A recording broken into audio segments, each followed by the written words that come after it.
четврточно издание на регионалните вести. Вклучувањето во образовниот процес го намалува бројот на децата кои просат по тетовските улици. Голем дел од питачите кои можат да се забележат низ градот се дојдени од разни краеви на државата, тврдат социјалните работници од терен. Во Македонија постои впечаток кој зборува за тоа дека питачењето како материјална, ментална и духовна беда на едно општество не може да го искоренат ниту институциите. Но социјалните работници од Центарот за социјална работа Тетово тврдат дека бројката на деца питачи по тетовските улици постојано се намалува. Тие се вклучуваат во образовниот процес и постепено се откажуваат од овој начин на живот. Според нив, Тетово е на добар пат во борбата со питачењето на улица. Нашите семејства кои излегуваат со деца на улица се помалку, затоа што ги вклучивме во процес на образование тие дечиња. Во проектите има и бесплатна градинка, значи ги вклучивме и во градинките. Има, вие ќе речете, има многу деца на улица, се тоа од надвор, жители на други градови. Доаѓаат во четврток, сабота, во Тетово, од Скопје, Кичево, Куманово. Доаѓаат обично кога е пазарен ден во Тетово и доаѓаат пред празници. Имаше за Божич, имаше за Бајрам, сега е веќе почна Рамазанот, че ги има повеќе, затоа што тогаш луѓето се расположени и повеќе даваат пари. Тога и наидуваме навистина на проблеми со нив, затоа што ние акциите ни се и денски, меѓутоа претежно после 8-9 часот на вечер, кога тие излегуваат. Тие чекаат кога ќе вечераат за време на Рамазан, да излезат и кај 10 сати имаме многу деца на улица кои би требало да бидат више во кревет и да спијат. Да се проси во присуство со активна улога на деца е кривично дело. Во Тетово веќе има случај на одземено родителско право. Во друг случај, мајка е казнета на 5-годишна затворска казна токму поради ова. Екзистенционалниот проблем не е секогаш причина за оваа појава, сметаат психолозите. Тука главниот момент е менталитетот. Тие секогаш се жалат на тоа дека нема средства за екзистенција, а всушност мислам дека тоа е таков начин на живење на таа група на деца на улица и нивните родители така живееле, од мали биле на улица, сега своите деца. Тоа е начин на живење, тоа е менталитет. Кога зборуваме со тие родители, тие викаат, па кога сме со децата, повеќе ни даваат пари. Значи ги злоупотребуваат децата за да добијат повеќе пари. А кога ќе им најдеме работа, ја одбиваат работата. Зборувам за родителите. Не се спремни да работат 8 часа, за да заработаат дневница од 500 денари или 600. Од прилика нивната дневница е од 1200 до 1500 денари. Вкупна точна бројка на деца на улица не постои во државата, но согласно податоците од центрите за социјална работа, изминатите 10 години низ системот се евидентирани околу 500 деца. Најголемиот број се од Скопје, потоа Битола, Прилеп, Куманово, Штип, Кочани, Струмица, Тетово, а во летните периоди и во Охрид и Струга. Културно-метничкото друштво Браќа Ѓиновски од Гостивар им дава шанса на младите да се вклучат во зачувување на македонските фолклорни традиции од гостиварскиот крај. Друштвото ги повикува сите заинтересирани да ги посетат и да станат нивни членови. Младите гостиварци ги почитуваат и покажуваат интерес за негување на македонските фолклорни традиции. Градското аматерско културно-уметничко друштво Браќа Ѓиновски е едно од најстарите во Македонија, кое обстојува скоро 7 децении и им дава шанса на младите да се вклучат во зачувување на богатото културно наследство на гостиварскиот крај. Уписи на нови членови се вршат преку целата година, а може да се пријават основци од трето одделение па нагоре. Од друштвото упатуваат покана до сите заинтересирани млади да ги посетат, да видат во што се состои нивната работа и да станат дел од фолклорните групи. Ги повикуваме сите млади членови, сите заинтересирани за традиционалната фолклорна дејност, се со цел зачувување на огромното културно богатство на македонскиот народ од општина Гостивар и пошироко, ги повикуваме секој кој има афинитети во фолклорната дејност да повели во друштвото, во просториите кои се наоѓа во пионерскиот дом. Се надеваме дека тој интерес ќе побуди уште поголемо внимание кај помладите членови. Вратите на друштвото се отворени. Се надеваме дека ќе има уште поголем интерес. Културно-уметничкото друштво Браќа Гиновски ја започна концертната сезона со великденски концерт во Гостивар, по кој следуваше учество на манифестација во Македонски Брод. Друштвото актуелно брои околу 100 члена, поделени во неколку групи и секции. Околу 3400 првокласници од тетовските и гостиварските средни училишта ќе бидат вклучени во 2 нови превентивно-едукативни проекти на СВР Тетово. Во рамки на проектите полицијата ќе спроведе и контроли на мотоциклисти и на возачи кои управуваат без дозвола. Секторот за внатрешни работи Тетово неделава започна со практична имплементација на 2 нови превентивно-едукативни проекти: безбедно управување со мопед и не седнувај зад волан без положен возачки испит. Со проектите чиј носител одсекот за превенција вкупно ќе бидат опфатени над 3400 првокласници од тетовските и гостиварските средни училишта. Во рамки на проектите кои ќе се реализираат паралелно и кои се планира да траат до почетокот на септември, предвидени се повеќе предавања на кои учениците поблиску ќе бидат запознаени со сите поединости во врска со безбедното управување со мопед и управувањето возила без и со валидна дозвола за тоа. Предавањата ќе ги одржуваат стручно обучени полициски службеници од полициската станица за безбедност на патниот сообраќај Тетово и полициската станица Гостивар, кои ќе ги информираат учениците исто така и за законските импликации доколку не ги почитуваат сообраќајните правила и прописи како моторциклисти, возачи почетници или диви возачи. Покрај ова составен дел на проектите ќе биде и поголем број локални акциски контроли на моторциклистите и на лица кои седнуваат зад волан без положен возачки испит, како и организирање на сообраќајни поуки секоја втора сабота во месецот. Целта на двата тековни проекти е подигнување на сообраќајната свест и култура на младите во функција на превенирање на сообраќајните несреќи во кои непосредни учесници се млади лица и подобрување на вкупната безбедност на патиштата и улиците во поширокиот Полошки регион. Приведен жител на Форино осуден на затворска казна, кражба на накид во куќа во Одри, повреден пешак во сообраќајка во Тетово. Обид за самоубиство во Долна Баница. Ова се настаните регистрирани во полицискиот билтен на СВР Тетово. Полициски службеници на секторот за внатрешни работи Тетово полициска станица Гостивар вчера привеле 34 годишен жител на гостиварското село Форино, осуден на 3-годишна затворска казна за кривично дело разбојништво.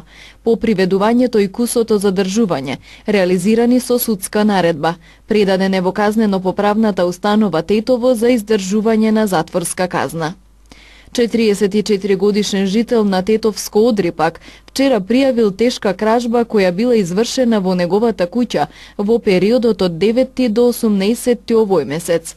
За сега непознати сторители насилно ја отвориле дрвената балконска врата во приземјето и без да пребаруваат во просториите, од фиока во спалната одзеле женска чанта со 12 парчиња разновиден златен накид, а потоа незабележани од никого ја напуштиле куќата. По извршениот увид се расветлува пријавеното и се работи на утврдување на имотната корист и откривање на сторителите.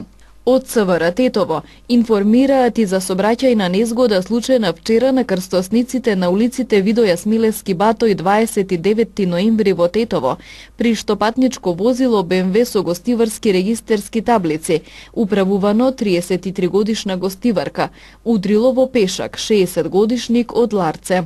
Од удирањето пешакот задобил тешки телесни повреди, укажана му е лекарска помош во Тетовската клиничка болница и пренесен на Скопски клиники. Извршене увити се утврдува причината за незгодата, околностите и се друго поврзано со истата. 29 годишник од Гостиварска Долна Баница вчера бил донесен на ургентниот центар во Гостиварската општа болница, откако претходно испил и се затрул со 30 таблети антидепресиви. Укажана му е соодветна помош и пуштене на домашно лекување. Се расветлуваат мотивите за труењето, информираат од СВР Тетово. Ева на Македонија известува за прекини во снабдувањето со електрична енергија. Поради планирани работи во електродистрибутивната мрежа, Ева на Македонија соопштува дека утре од 10 часот до 13 часот и 30 минути, без напојување со електрична енергија во Тетово, ќе бидат дел од потрошувачите од улица Љубо Божиновски пиш, кај основното училиште Братство, улица Јордан Златановски, улица Михајло Рајчевиќ. Од 12 до 14 часот пак, улица Боро Вулиќ, улица Браќа Миладинови, улица 103, улица 105, улица Видос Милески Бато, улица Андреја Стојановски, улица Охридска, улица Елинденска до крстосницата со Киро Ристоски Дрнц. Кратки прекини од 8 часот и 55 минути до 9 часот и 30 минути и од 15 часот до 15 часот и 30 минути ќе има на улица Вонвардарска кај Муневере и кај поранешно радио Тетово. И во Барвеница и на патот за Барвеница ќе има кратки прекини во снабдувањето со електрична енергија и тоа во истиот период. Утре струја ќе нема и во Долно Седларце од 8 часот и 55 минути до 15 часот и 30 минути. Представничката на Европската Унија Федерика Могерини денес се обрати пред македонските пратеници и опозицијата присуствуваше во собранието.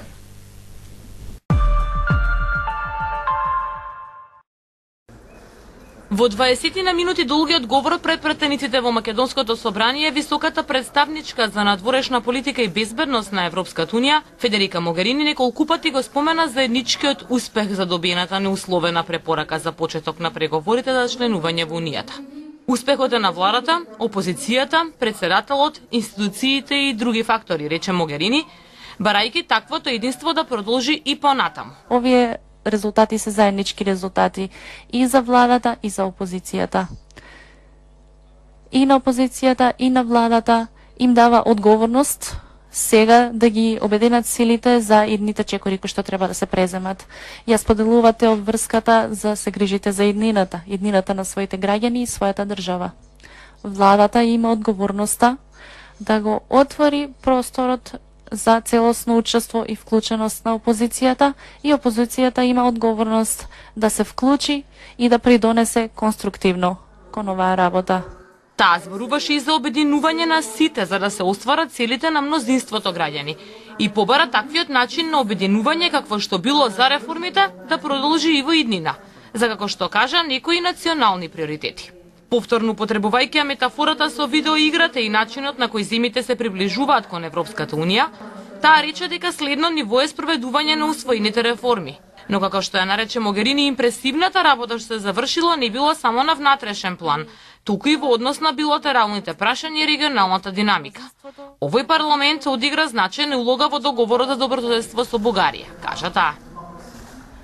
Одговорност, прагматизам, визија за иднината, храброст се и ќе бидат необходни. Уверена сум дека разговорите со Грција ќе доведат до решение кое што ќе ги задоволи двете страни. И уверена сум дека ова ќе биде и ќе прерасне во основа за идна обединетост на европскиот континент. Имаме потенцијал да бидеме брзи и успешни во постапките за обединување на Европа, да се движиме брзо кон членството во Европската Унија, додаде европската политичарка, порачувајќи им на македонските колеги да инвестираат во единството и во демократските институции. Могерини од вчера престојува во Македонија. Посредбата со премиерот Зоран Заев упати слични пораки, а вечерта ја помина во Скопје на вечера со премиерите на 6 земји од Западниот Балкан.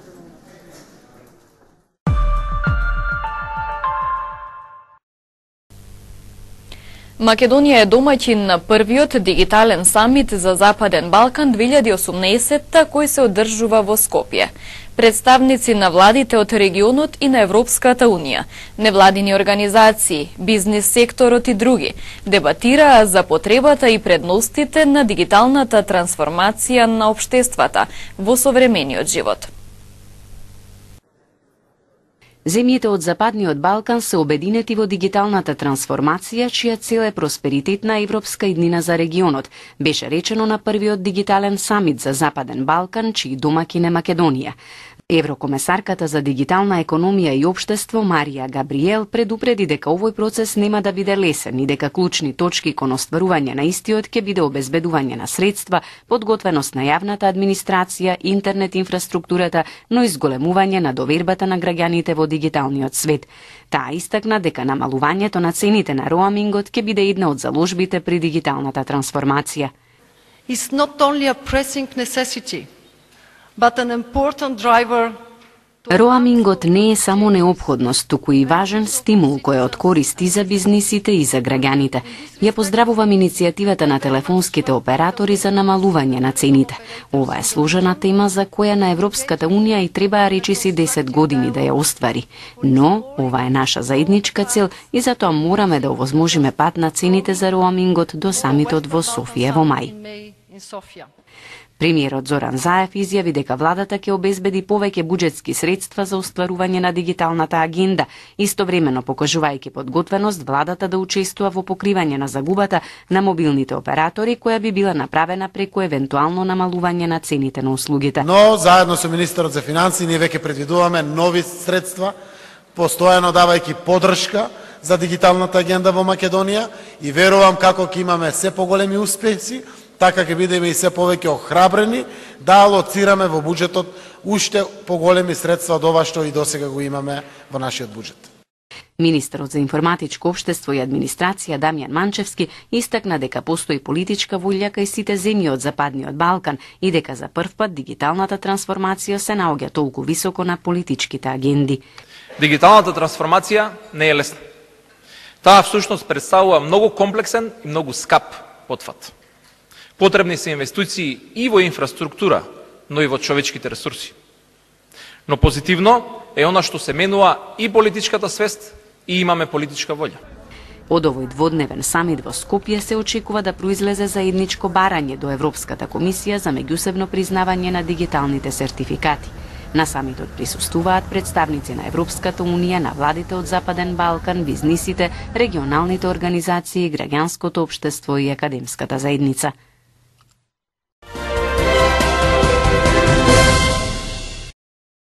Турскиот председател Реджеп Тајип Ердоган денеска соопшти дека на 24 јуни во Турција ќе се одржат предвремени председателски и парламентарни избори. Објавувајќи одлуката, Ердоган рече дека Турција итно треба да се префрли на извршно председателство. Следните парламентарни и председателски избори требаше да се одржат во ноември 2019 година. Турција се префрла од парламентарен систем на председателски, во кој председателот ќе има поголема моќ. Измените ќе стапат на сила по изборите.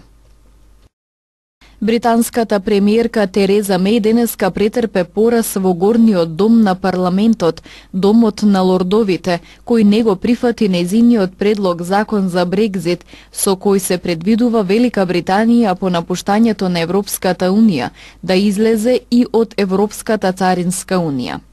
Домот на лордовите со 348 гласови за и 225 против го прифати амандманот на предлог законот на Меј, со кој се бара од министрите до крајот на октомври да ги известат какви напори презеле за отстранување на земјата од Царинската унија. Како што јави BBC, членот на Домот на лордовите и поранешен еврокомесар Лорд Патен, кој го поддржа амандманот, оцени дека состојбата за Велика Британија ќе биде полоша, доколку не продолжи со актуелните обврски во рамки на Царинската унија. Британската влада по гласањето соопшти дека е разочарана од одлуката на лордовите, но дека нема да се откаже од нејзината многу јасна посветеност за напуштање на Царинската унија. Ерменската полиција уапсила неколку поддржувачи на опозицијата кои се обидувале да го блокираат влезот во владината зграда во Ереван. при што продолжуваат протестите против назначувањето на поранешниот председател на државата Серж Сарксјан на премиерската функција. Опозицијскиот пратеник Никол Пашинијан вчера ги повика демонстрантите да ги спречат министрите да присуствуваат на првата средба на кабинетот на Сарксјан. Полицијата соопшти дека во случај на напад или опасност од напад ќе реагира, и ако треба ќе употреби оружје во одбрана на институциите. Пашинијан предупреди дека полицијата нема право да употреби оружје против демонстрантите. Саудиска Арабија ја отвори првата комерцијална киносала во изминативе 40 години со прикажување на холивудскиот блокбастер Црниот пантер. Киното е отворено во главниот град Ријад и представува уште еден чекор во промените што ги презеде крунскиот принц Мухамед бин Салман, кој вети дека ќе реформира земјата на културно поле, но и во надминувањето на незината економија од извозот на нафта. На кинопредставата присуствувале и мажи и жени и со неа заврши 40 годишната забрана на јавни киносали. Во наредниве 12 години е планирано да бидат отворени уште 300 киносали.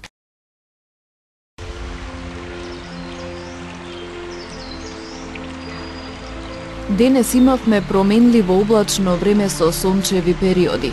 Попладне со умерен ветер од северен правец. Утринските температури се движеа од 8 до 14, а дневните од 15 до 22 степени.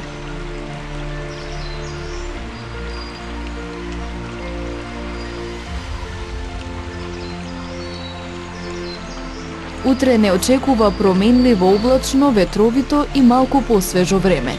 Ќе дува умерен повремено засилен северен ветер. Утринските температури ќе се движат од 6 до 12, а дневните од 14 до 20 степени.